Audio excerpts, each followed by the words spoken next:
ओम नमः सिद्धेभ्यः। ओम नमः सिद्धेभ्यः। ओम नमः सिद्धेभ्यः। नमो अरिहन्ताणं नमो सिद्धाणं नमो आयर्याणं नमो वज्रायाणं नमो लोहे सौसाहूनम् मोक्षमार्गस्य नेतारं वेत्तारं कर्मभूभृतां ज्ञातारं विश्वतत्त्वानां वन्दे तद्गुणलब्धये वन्दे तद्गुणलब्धये। बोलिए पंच परमेष्ठी भगवान की जय। द्वादशांगमयी जिनवाणी माता की जय। संत शिरोमणि आचार्य श्री 108 विद्यासागर जी महामुनि राज की जय। जगत पूज्य निर्यापक श्रवण मुनि पुंगव श्री 108 सुधा सागर जी महाराज की जय। अढ़ाई द्वीप संबंधी समस्त मुनि राजों की जय। अहिंसामयी जैन धर्म की जय। धर्म प्रेमी बंधुओं, तत्वार्थ सूत्र जी ग्रंथराज के स्वाध्याय की श्रृंखला में हम चौथे अध्याय का अध्ययन कर रहे हैं, जिसमें हम देवों की उत्कृष्ट आयु के बारे में कल जान चुके थे। कल हमने पढ़ा था कि भवनवासी देवों की आयु कितनी है। तो हमने सूत्र नंबर 28 में जब पढ़ा तो उसमें बतलाया कि भवनवासी जो देव हैं, उन भवनवासी देवों में आयु जो है, जो आयु पाई जाती है, उसमें सबसे ज्यादा आयु होती है असुर कुमार देवों की। असुर कुमार देवों की आयु होती है 1 सागर। उसके बाद फिर आती है नाग कुमार की 3 पल्य, और फिर आती है सुपर्ण कुमार की जो 2.5 पल्ले की होती है। फिर आधा कम करेंगे तो दीप कुमार की आयु आती है 2 पल्ले की। और इस प्रकार से ये जो है ये आयु है। और उसके बाद बचे हुए जो शेष जो और कुमार हैं, जिनका नाम है अग्नि कुमार, विद्युत कुमार, स्तनित कुमार, वात कुमार, उदधि कुमार, दिक कुमार, ये जो है इनकी आयु होती है सबकी 1.5 पल्ले। फिर हमने पढ़ा था कि स्वधर्म और ऐशान की जो आयु है वो सागरोपम 2 सागरोपम है, और कुछ अधिक 2 सागरोपम इनकी जो उत्कृष्ट आयु है, कुछ अधिक मतलब लगभग 2.5 सागर के करीब। ये क्यों है? तो उसका कारण हमने बतलाया था आपको कि कोई जीव, जैसे मान लीजिए किसी ने 16वें स्वर्ग की आयु बांध ली, और 16वें स्वर्ग की आयु बांधने के बाद में वो गिर करके 10वें स्वर्ग में आ गया। कैसे आया? पहले परिणाम अच्छे थे, 16वें स्वर्ग की आयु बांध ली, बाद में कोई कर्म ऐसा किया, भाव बदल गए, मरण समय अंतिम समय में उसके परिणामों में विच्छेद हो गया, और उसके कारण से 16 स्वर्ग में जो देवायु जानी थी, देवायु तो रहेगी, देवगति का बंद हो चुका था, देवायु का बंद हो चुका था, तो देवायु तो रहती है, लेकिन वो आयु 16वें स्वर्ग की ना होकर के 10वें स्वर्ग की रह जाती है। और जब 10वें स्वर्ग की वो आयु रहती है, तब 10वें स्वर्ग में जो जीव है उसकी उत्कृष्ट जो आयु है उससे कुछ अधिक उसको आयु मिल जाती है, लगभग आधा सागर के करीब, आधे सागर में अंतर मुहूर्त कम तक की आयु जो है उसको प्राप्त हो जाती है। वैसे स्वधर्म और ऐशान की आयु 2 सागर है, लेकिन 2 सागर से कुछ अधिक मतलब लगभग 2.5 सागर के करीब आयु घातायुष्क को प्राप्त हो जाती है। इनको घातायुष्क कहते हैं, जिनकी आयु में घात हो जाता है। पहले 16वें स्वर्ग को बांधा, पहले 13वें स्वर्ग को बांधा, इस प्रकार से फिर और नीचे गिर करके 8वें स्वर्ग में आ गए, 5वें में, चौथे में, दूसरे में, 10वें में, 11वें में, 12वें तक जा सकते हैं। घातायुष्क जो है वो 12वें स्वर्ग तक पाए जाते हैं। उसके बाद फिर कोई घातायुष्क नहीं पाया जाता। घातायुष्क कहाँ तक पाए जाएंगे? 12वें तक। 12वें के बाद 13वें 14वें कोई भी ऐसा घातायुष्क नहीं होता है, ना उनकी आयु में कुछ अधिक का सिस्टम भी नहीं है। सो उसी के बारे में एक और सूत्र हमने पढ़ा था, सानत कुमार महेंद्र यो सप्त। सानत और महेंद्र जो इंद्र हैं इन सनत कुमार और महेंद्र स्वर्ग में देवों की उत्कृष्ट आयु 7 सागर के करीब है। 7 सागर से कुछ अधिक मतलब लगभग 7.5 सागर। फिर आगे एक और सूत्र हमने पढ़ा था कल, त्रिसप्तनवैकादश त्रयोदश पंचदश अभिरधिकानि तु, मतलब कि 7 सागर में क्रम से 3, 7, 9, अब देखो 7 में ये सब जोड़ना है, 3 जोड़ना है, 7 जोड़ना है, 9 जोड़ना है, 11 जोड़ना है, 13 जोड़ना है, 15 जोड़ना है। इस प्रकार से जोड़ते जोड़ते जाएंगे तो वह आयु जो है आगे आगे के युगलों की आयु हमें पता चल जाएगी। देखो यहाँ पर तू कह देने से, तू क्यों कहा, तू की आवश्यकता नहीं थी। तू का मतलब होता है तुरीयम, तुरीयम मतलब 4, तो केवल 4 युगलों तक आपको अधिक की संख्या लेनी है। मतलब कि जैसे हमने सौधर्म ईशान में कहा था 2 सागर कुछ अधिक, तो कुछ अधिक तक का प्रमाण जो हम ले रहे हैं वो केवल 4 युगल में और लेंगे हम, क्योंकि 12वें स्वर्ग तक है, तो 12वें स्वर्ग तक 6 युगल बनते हैं। तो सौधर्म ईशान और सनत कुमार महेंद्र 2 युगल को तो हमने पहले ही गिन लिया है। अब आगे फिर कहते हैं कि इस वाले सूत्र में 4 युगल मात्र हैं जिनमें कुछ अधिक का प्रमाण अपन को समझना है। जैसे देखो सबसे पहले 7 में 3 जोड़ेंगे तो 10 सागर की आयु, 10 सागर कुछ अधिक की आयु है ब्रह्मोत्तर में। उसके बाद लांतो कापिष्ट में 7 और 7 14, तो 14 सागर की आयु उत्कृष्ट आयु है। 14 सागर कुछ अधिक की आयु है लांतो कापिष्ट में। फिर महाशुक्र और महाशुक्र जो रहते हैं उनमें कुछ अधिक 16 सागर की आयु है, क्योंकि 9 जोड़ देते हैं उसमें, 7 और 9 जोड़ देंगे तो कितना हो जाएगा, 7 और 9 जोड़ देंगे तो 16 हो जाएगा, तो कुछ अधिक 16 सागर की उत्कृष्ट आयु है। शतार और सहस्रार में कुछ अधिक 18 सागर की आयु, क्योंकि उसमें 11 जोड़ देंगे, 7 में तो 7 और 11 18 सागर कुछ अधिक की आयु शतार और सहस्रार में है। उसके बाद में फिर जो है आनत और प्राणत, इनमें त्रयोदश, 7 में 13 जोड़ देंगे तो कुल 20 सागर की आयु मिल जाएगी। इसमें आपको अधिक नहीं जोड़ना है, केवल 20 सागर की आयु होती है किसकी, आनत और प्राणत में। ऐसे ही आरण और अच्युत में 15 जोड़ना है 7 में, तो 7 और 15 कितना हुआ, 7 और 15 जोड़िएगा, 7 और 15 होता है 22 सागर। तो 22 सागर की उत्कृष्ट आयु है आनत और आरण और अच्युत की, जो 15वें और 16वें नंबर के स्वर्ग हैं। समझ में आ गया होगा आप लोगों को। अब आगे हम पढ़ते हैं कल्पातीत देवों की आयु। तो कल्पातीत के बारे में हमने पढ़ा था कल 32वें नंबर के सूत्र में कि आरण और अच्युत के बाद में ऊपर जो 9 ग्रहवेयक है ना, उनमें एक सागर की आयु बढ़ती जाती है। तो 9 ग्रहवेयक है, तो शुरू मतलब 22 के बाद से 9 ग्रहवेयकों में आप एक बढ़ाते जाइएगा।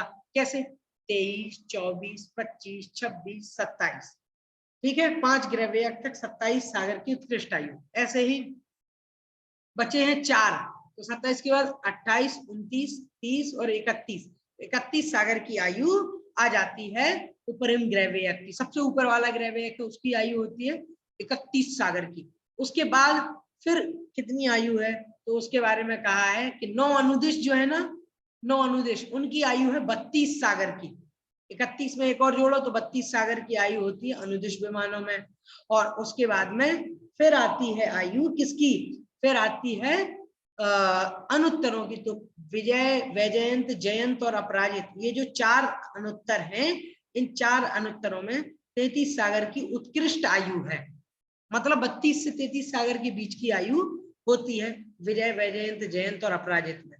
फिर कहा है सर्वार्थ सिद्धि में क्या सिस्टम है, तो कहते सर्वार्थ सिद्धि में 33 सागर की ही आयु है, उससे कम भी नहीं, उससे ज्यादा तो होती ही नहीं है। तो इस प्रकार से ये हमें समझना चाहिए कि वैमानिक देवों में सबसे उत्कृष्ट आयु है 33 सागर की, वो भी सर्वार्थ सिद्धि के देवों की और विजय वैजयंत आदि की। बस विजय, वैजयंत, जयंत और अपराजित में 32 से 33 के बीच में कोई आयु हो सकती है, लेकिन सर्वार्थ सिद्धि के देवों की आयु केवल 33 सागर ही होती है, न कम न ज्यादा। इस प्रकार से हमने ये सूत्र कल पढ़ लिए थे। आइए आज हम 33वें नंबर के सूत्र से शुरू करेंगे, और आज कोशिश यही रहेगी हमारी कि इस अध्याय को हम पूरा आज ही समाप्त कर लें, संपूर्ण अध्याय को आज ही पूरा स्वाध्याय कर लें इसका। देखिएगा सूत्र नंबर 33वां है, आइए पढ़ते हैं ऐसे। अपरा पल्योपम अधिकम, अपरा पल्योपम, इसका मतलब क्या है? इसका मतलब है अपरा मतलब होती है जघन्य, परा मतलब होती है उत्कृष्ट। तो अपरा मतलब जघन्य आयु है, कितनी है? जघन्य आयु कितनी है? सबसे पहले सौधर्म और ऐशान स्वर्गों में देवों की जघन्य आयु कितनी है? तो कहा है कि पल्योपमम, एक पल्य और एक पल्य से अधिकम, कुछ अधिक, एक पल्ले से कुछ अधिक होती है इनकी आयु, अंतर्मुहूर्त अधिक भी हो सकती है। तो हमें क्या समझना है? हमें ये समझना है कि इनकी आयु सौधर्म और ऐशान स्वर्ग में देवों की जघन्य आयु है एक एक पल्ले से कुछ कुछ अधिक, इस प्रकार से समझना चाहिए। अच्छा, उसके ऊपर के स्वर्गों में क्या आयु है? स्वधर्म के बाद, स्वधर्म ईशान के बाद में है ना, सानत कुमार, महेंद्र, ब्रह्म, ब्रह्म उत्तरलांतो, कापृष्ट, शुक्र, महाशुक्र, सिद्धार्थ, सहस्रार। तो इन सब स्वर्गों में कौन कौन सी आयु जघन्य आयु होती है? तो उसके बारे में सूत्र नंबर 34वां पढ़ेंगे हम लोग। देखो क्या कहा है, परतः परतः पूर्वा पूर्वानंतरा। सूत्र नंबर 34, परतः परतः पूर्वा पूर्वानंतरा, मतलब कि नीचे के स्वर्गों में देखो सूत्र में क्या कहा है इन्होंने? इन्होंने कहा कि पूर्वा पूर्वा अनंतरा, पूर्व पूर्व के देवों की, पिछले पिछले देवों की जो अनंतरा मतलब उत्कृष्ट आयु है, उस उत्कृष्ट आयु की, पूर्वा पूर्वा मतलब पहले के देवों की जो उत्कृष्ट आयु है, वह उत्कृष्ट आयु बाद बाद वालों की जघन्य आयु हो जाती है। कैसे समझना? जैसे पहले स्वर्ग में पहला स्वर्ग कौन सा है? सौधर्म और ऐशान। तो सौधर्म ऐशान, सौधर्म स्वर्ग है, दूसरा है ऐशान। तो सौधर्म में उत्कृष्ट आयु कितनी है? 2 सागर कुछ अधिक। और जघन्य आयु कितनी है? जघन्य है एक पल्ले कुछ अधिक। अब क्या होगा? तो कहते हैं कि उत्कृष्ट आयु सानत कुमार और महेंद्र में जघन्य आयु कितनी होगी? 2 सागर कुछ अधिक की आयु हो जाएगी उसमें जघन्य आयु। तो 2 सागर से कुछ अधिक की आयु को सानत कुमार और महेंद्र में जघन्य आयु मानेंगे। अच्छा, अब सानत कुमार महेंद्र की उत्कृष्ट आयु कितनी है? 7 सागर। अब उसके ऊपर ब्रह्म ब्रह्मोत्तर जो स्वर्ग है ना, उनमें 7 सागर से कुछ अधिक की आयु जो हो जाएगी 7 सागर एक समय की आयु ब्रह्म ब्रह्मोत्तर में जघन्य आयु मानी जाएगी। इस प्रकार से और ऊपर ऊपर तक भी ले लेना चाहिए। जैसे ब्रह्म ब्रह्मोत्तर के बाद में लांतो कापिष्ट, वहां पर 10 सागर कुछ अधिक, मतलब 10 सागर में कुछ अधिक हो जाएगा, तो वो वहां की जघन्य आयु आ जाएगी। इस प्रकार से आप समझ सकते हैं कि हम शेष स्वर्गों में कैसे कैसे जघन्य और उत्कृष्ट आयु को जानेंगे और समझेंगे। देखो इस सूत्र में हमें ये बता दिया कि किस प्रकार से इन देवों में हमें जघन्य आयु को निकालना चाहिए। तो जो पहले वाली की उत्कृष्ट हो गई, उससे अगर ज्यादा है उम्र, ज्यादा आयु है, तो वो उसके बाद वाले की क्या हो जाती है? बाद वाले की जघन्य आयु बन जाती है। फिर उसकी जो उत्कृष्ट आयु से कुछ अधिक है, मान लीजिए 16वें स्वर्ग की आयु कितनी है? 16वें स्वर्ग की आयु है 22 सागर उत्कृष्ट। अब 22 सागर से ज्यादा किसी की आयु है ना, तो समझना कि वो कहाँ है? वो नीचे वाले ग्रहवेयक में है। 22 से 23 के बीच में है तो समझना सबसे नीचे वाले ग्रहवेयक में। 23 से 24 तो उससे ऊपर वाले ग्रहवेयक में है। इस प्रकार से हम इन आयु को जान सकते हैं किसकी कौन सी जघन्य आयु है। अब देखो नारकियों की हमने उत्कृष्ट आयु तो पढ़ ली थी। सूत्र हमने तीसरे अध्याय में पढ़ा था जिसमें बतलाया था कि नारकियों की उत्कृष्ट आयु कितनी है, उसको तो हम जान चुके थे। अच्छा, एक और हमने सूत्र जाना था जिसमें बतलाया था कि नारकियों में बिल कितने होते हैं, याद आया आप लोगों को? तीसरे अध्याय में हमने पढ़ा था। उसी में आपको बतलाया था कि नारकियों की उत्कृष्ट आयु कितनी है। तो हमने उसको तो जान लिया, उत्कृष्ट आयु तो हम समझ गए, लेकिन अब आगे कहते हैं कि उनकी जघन्य आयु कितनी है। जगन आयु को कैसे जानेंगे? नारकियों की जगन आयु उत्कृष्ट तो बता दी, जगन्य कैसे जानेंगे? उसके लिए सूत्र नंबर 35वां दिया है, नारकाणाम च द्वितीयादिषु, नारकाणाम च द्वितीयादिषु। मतलब क्या? मतलब यह है कि द्वितीय आदि दूसरे, तीसरे, चौथे, पांचवें, छठवें, सातवें आदि नरकों में ऐसे ही आयु को जानना चाहिए। मतलब ये कि जो दूसरे नरक में जो उत्कृष्ट आयु है, उससे नीचे वही आयु, उससे नीचे अगर तीसरा नरक है तो उस तीसरे नरक में क्या हो जाएगा? तीसरे नरक की वो जगन आयु बन जाएगी। फिर अब तीसरे नरक की जो उत्कृष्ट आयु है उससे कुछ अधिक अगर समय होगा तो वो चौथे नरक की जगन्य आयु बन जाएगी। इस प्रकार से समझना। जैसे रत्न प्रभा में एक सागर की उत्कृष्ट आयु है, यही शर्करा प्रभा में जगन्य आयु है। एक सागर से कुछ अधिक हुआ तो पहुंच गए शर्करा प्रभा में। शर्करा प्रभा की उत्कृष्ट आयु है 3 सागर। अब 3 सागर से कुछ अधिक हुआ, पहुंच गए बालुका प्रभा की जगन्य आयु में। इसी प्रकार से आप जान सकते हैं 3 सागर, 7 सागर, 10 सागर, 17 सागर, 22 सागर। इस प्रकार से ये सारी आयुओं के क्रम को हमें जानना और समझना चाहिए, भूलना नहीं है। फिर किसी ने पूछ लिया, ये तो बताइए पहले स्वर्ग की आयु कितनी है? पहले स्वर्ग की जगन्य आयु क्या? उत्कृष्ट तो मालूम है 1 सागर, जगन्य क्या है? उसका सूत्र इन्होंने 36वें नंबर का सूत्र दिया है। सूत्र नंबर 36वां पढ़ेंगे इसको। 10 वर्ष सहस्राणि प्रथमायाम। मतलब क्या है? मतलब ये है कि पहली पृथ्वी के नारकियों की जगन्य आयु कितनी होगी? 10,000 वर्ष। 10 वर्ष सहस्राणी कहा है, मतलब 10,000 वर्ष प्रथम नरक की जगन्य आयु है। चलो अब इनके बारे में तो आपने बता दिया, वैमानिक आदि देवों के बारे में, उनकी जगन्य आयु के बारे में आपने बतला दिया, हमने मान लिया, जान लिया, समझ गए। अब ये तो बताइए कि भवनवासी, व्यंतर और ज्योतिषी जो देव हैं,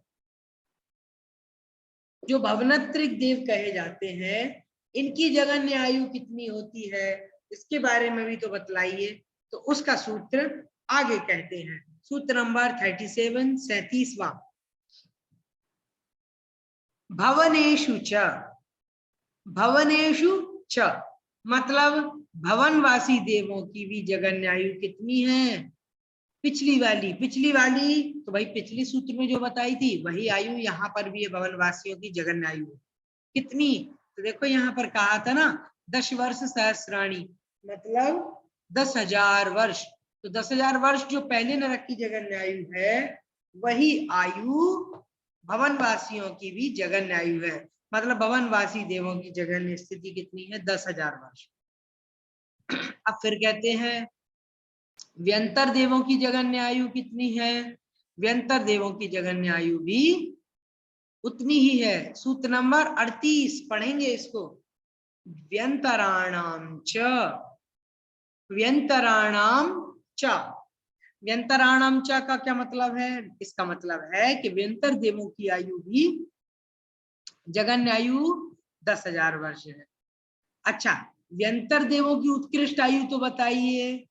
तो क्योंकि देखो भवनवासी देवों की उत्कृष्ट आयु तो हम पढ़ चुके हैं ना, एक सूत्र आया था ना, अभी अभी हम लोगों ने पढ़ा था। कौन सा सूत्र? सूत्र नंबर 28वां। स्थिति रसुर नाग सुपर्ण द्वीप शेषाणाम सागरोपम त्रिपल्योपमार्दहीनिमिता। सूत्र नंबर 28 में तो भवनवासियों की उत्कृष्ट आयु बताई थी, व्यंतरों की नहीं बताई। तो उसके बारे में कहते हैं 39 नंबर का सूत्र, इसमें व्यंतर देवों की उत्कृष्ट आयु बतलाई है। परापल्योपम मधिकम, परापल्योपम मधिकम। सूत्र नंबर 39, 39। मतलब उत्कृष्ट आयु व्यंतर देवों की कितनी है? परा, परा मतलब उत्कृष्ट, अपरा मतलब जगन्य। परा मतलब उत्कृष्ट आयु है, पल्योपमम एक पल्य में, अधिकम कुछ अधिक, एक पल्य से कुछ अधिक की आयु व्यंतर देवों की उत्कृष्ट आयु है। ठीक है। अब बताओ भाई ज्योतिषी देवों की उत्कृष्ट आयु कितनी है? 40वें नंबर के सूत्र में उसको भी कहा है। ज्योतिष्काणाम च, ज्योतिष्काणाम च, सूत्र नंबर 40। मतलब ज्योतिषी देवों की उत्कृष्ट आयु कितनी है? ज्योतिषी देवों की उत्कृष्ट आयु है कितनी? एक पल्य में कुछ अधिक। इस प्रकार से हमें सारे देवों की आयु पता चल जाती है। लेकिन अभी ज्योतिषी देवों की जगन्य आयु नहीं बताई, तो उसके बारे में उस सूत्र नंबर 41 को पढ़ लेते हैं। देखो सूत्र नंबर 41, ज्योतिषी देवों की जगन्य आयु कितनी है? तदष्ट भागोपरा, तदष्ट भागोपरा, तदष्ट भागोपरा। सूत्र नंबर 41 41 में कहा है कि ज्योतिषी देवों की जगन्य आयु है उसका 8वां भाग। किसका 8वां भाग? तो कहते हैं तत्, जो इनकी उत्कृष्ट आयु है ना एक पल्ले से कुछ अधिक, तो एक पल्ले का 8वां भाग जो होता है ना, अष्टभाग, 8वां भाग जो है वो परा, परा नहीं है, ये अपरा है, संधि है यहाँ पर। तो अपरा आयु मतलब जगन्य आयु है ज्योतिषी देवों की कितनी? तो कहते एक पल्ले का 8वां भाग। एक पल्ले का 8वां भाग जो है तो वो ज्योतिषी देवों की जगन्य आयु है। चलो अब आगे देखते हैं लौकांतिक देवों की आयु के बारे में। लौकांतिक देवों की आयु बतलाई है सूत्र नंबर 42 और अंतिम सूत्र में पढ़ेंगे इसको। लौकांतिकानाम अष्टौ सागरोपमाणि सर्वेषाम, लौकांतिकानाम अष्टौ सागरोपमाणि सर्वेषाम। देखो क्या कहा है? कहा है कि लौकांतिक देवों की अष्टौ सागरोपमाणि, अष्टौ मतलब 8, 8 सागरोपम, 8 सागर की आयु है सर्वेशम मतलब सभी की। लौकांतिक देवों की आयु एक जैसी, न उत्कृष्ट न जगन, ठीक है। तो इनकी आयु कितनी होती है? लौकांतिक देवों की आयु होती है सबकी एक जैसी 8 सागर, बस, न कम न ज्यादा, ठीक है। सर्वेशम मतलब सभी की, लौकांतिकानाम मतलब सभी लौकांतिक देवों की आयु कितनी है? अष्टौ सागरोपमाणि, 8 सागरोपम होती है, लेश्य शुक्ल होती है, ये ब्रह्मचारी होते हैं, अगले भाव से मुनि बन करके मोक्ष जाने वाले होते हैं। इनके शरीर की ऊंचाई 5 हाथ की होती है। 5 हाथ मतलब 7.5 फीट के ये होते हैं। समझ में आ गया? अच्छे से समझना, इसको भूलना नहीं है हमें बिल्कुल भी। देखो क्या क्या याद रखना है। सबसे पहले याद रखना है नार की जीवों में सबसे जघन्य आयु है पहले नरक की। क्या याद रखना? नार की जीवों में सबसे जघन्य आयु किसकी है? पहले नरक की 10,000 वर्ष, 10,000 साल की आयु बस। उसके बाद में फिर कहा है, देखो उसके बाद में क्या कहा? उसके बाद में कहा है दूसरे नरक की उत्कृष्ट आयु जघन्य आयु कैसे पता करें। देखो नार की जीवों में पहले नरक की जघन्य आयु 10,000 वर्ष, उत्कृष्ट आयु 1 सागर। तो देखो अगला जो स्वर्ग, अगला जो नरक है दूसरा नरक, उस दूसरे नरक की जघन्य आयु होगी 1 सागर कुछ अधिक। अच्छा, और उत्कृष्ट आयु होगी 3 सागर। ऐसे ही तीसरे नरक की जघन्य आयु होगी 3 सागर कुछ अधिक। 3 सागर एक समय की आयु होगी उसकी उत्कृष्ट आयु, सॉरी जघन्य आयु, और उत्कृष्ट आयु होगी 7 सागर। ऐसे ही हमें आगे आगे के नरकों में लगाना है। एक की उत्कृष्ट आयु अगले वाले की जघन्य आयु है, ऐसे आप क्रम से लगा सकते हैं। अब देखो नार की जीवों को अलग कर दिया। अब पढ़ते हैं किसके बारे में? अब पढ़ते हैं हम भवनत्रिक के बारे में। तो भवनत्रिक में भी सबसे पहले भवनवासी देव, भवनवासी देवों में भी सबसे पहले जघन्य आयु कितनी है? तो जघन्य आयु सबसे पहले हमने अभी अभी पढ़ा था ना सूत्र नंबर 37 में, भवनेषु चा, भवनवासी देवों की जघन्य स्थिति होती है 10,000 वर्ष। उत्कृष्ट कैसे मानेंगे? उत्कृष्ट कितनी होती है? उत्कृष्ट के लिए सूत्र नंबर 28 पढ़ा था हमने, जिसमें बतलाया था कि असुर कुमार देवों की उत्कृष्ट आयु 1 सागर। उसके बाद में असुर के बारे में फिर आते हैं नाग कुमार, उनकी उत्कृष्ट आयु 3 पल्य। फिर आते हैं सुपर्ण कुमार, उनकी 2.5 पल्य। फिर द्वीप कुमार, इनकी 2 पल्य। फिर इसके बाद में बाकी के बचे हुए हैं उन कौन कौन? विद्युत कुमार, अग्नि कुमार, वात कुमार, स्तनित कुमार, उदधि कुमार और दिक् कुमार। ये 6 कुमार जो है ना, ये भवनवासी देव है, इनकी आयु होती है 1.5 पल्ले की। तो इस प्रकार से आप इनकी आयु को जान सकते हैं। अब आगे क्या कहा है? आगे इन्होंने कहा है, आगे कहा है कि भवनवासियों के बाद व्यंतर देव। तो व्यंतर देवों की आयु कितनी है? व्यंतर देवों की जगन्य आयु है 10,000 वर्ष। उत्कृष्ट आयु है 1 पल्ले से कुछ अधिक। ज्योतिषी देवों की उत्कृष्ट आयु है 1 पल्ले से कुछ अधिक। और जगन्य आयु कितनी है? तो कहा पल्ले का 8वां हिस्सा। ठीक है, इस प्रकार से भवनवासी, व्यंतर, ज्योतिषी तीनों भवनत्रिक की हमने आयु प्राप्त कर ली। अब चलते हैं वैमानिकों की ओर। वैमानिक में सबसे पहले सौधर्म, ईशान। तो सौधर्म और ईशान स्वर्ग के जो देव हैं, उनकी आयु कितनी है? उनकी आयु है 1 पल्ले में कुछ अधिक। 1 पल्ले से कुछ अधिक की आयु सौधर्म और ईशान स्वर्ग की जगन्य आयु है। उत्कृष्ट कितनी है? उत्कृष्ट आयु पता करना है तो उसके बारे में सूत्र नंबर 29वां हमने पढ़ा था। सौधर्म ईशानयोः सागरोपमे अधिके, मतलब सौधर्म और ईशान स्वर्ग में 2 सागरोपम, कुछ अधिक 2 सागर की आयु होती है, मतलब लगभग 2.5 सागर की आयु होती है। किन की होती है? तो बतलाया है लगभग 2.5 सागर की आयु होती है सौधर्म और ईशान के देवों की उत्कृष्ट आयु होती है।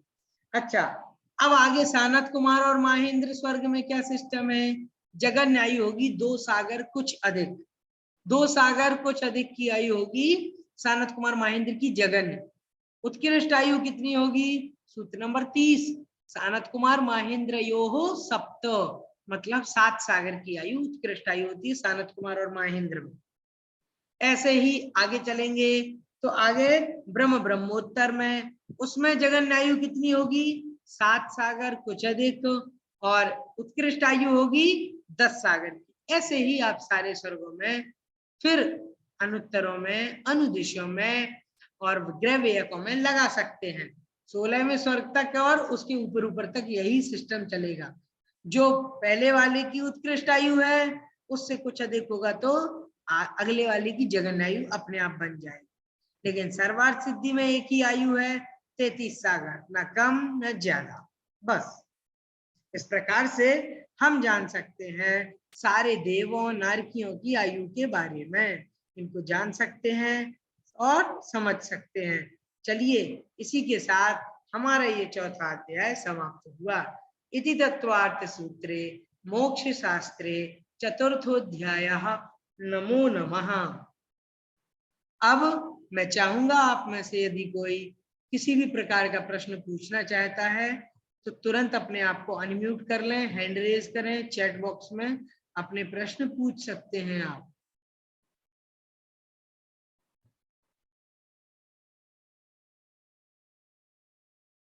यदि आप कोई प्रश्न पूछना चाहते हैं तो पूछ सकते हैं।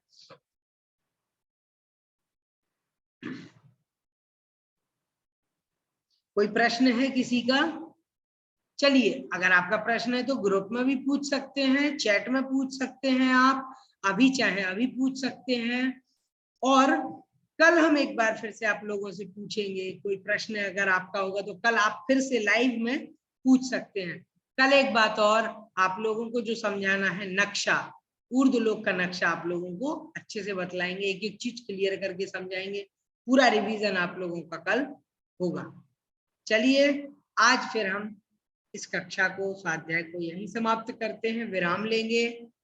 जिनवाणी स्तुति करते हैं। बोधि समाधि परिणाम शुद्धि स्वात्मोपलब्धि शिव सौख्य सिद्धि चिंतामणिं चिंतित वस्तुदाने त्वं वन्द्यमानस्य ममस्तु देवी। 9 बार नमोकार मंत्र पढ़ेंगे।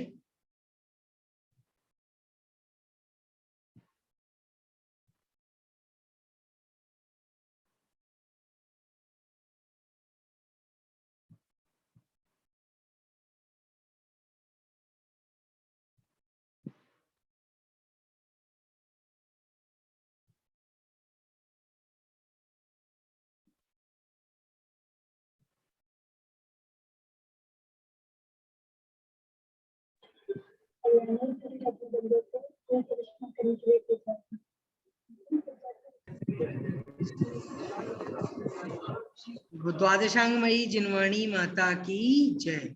जय जय जिनेंद्र भैया जी। जय जिनेंद्र।